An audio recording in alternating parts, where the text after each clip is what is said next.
మీరు ఇలా చేయటం ఏంటి?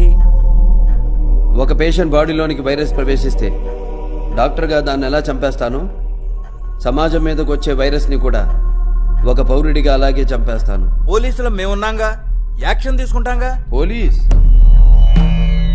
ఎక్కడ? కల్తీ జరిగిందని నిలదీసిన రైతుని అదే కల్తీ మందు నోట్లో పోసి చంపేస్తే నో పోలీస్. కాంట్రాక్టర్లను చంపేసి టెండర్లు పిలిచిన లేడీ ఆఫీసర్ని తీసుకెళ్లి రేప్ చేస్తే నో పోలీస్. ఇదేంటి అని ఎదురు ప్రశ్నిస్తే దారుణంగా చంపేసినప్పుడు నో పోలీస్. కల్తీ పాలకు 60 మంది పసి ప్రాణాలు గాలిలో కలిసిపోతే అయ్యా ఇది పరిస్థితి అని మొరపెట్టుకున్న ఆ తల్లిదండ్రులను ఓదార్చడానికి నో పోలీస్.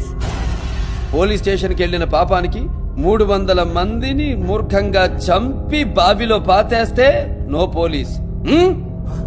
అప్పుడు లేవని నోరు ఆఫ్టర్ ఆల్ ఒక క్రిమినల్ ని చంపితే లేస్తుందే.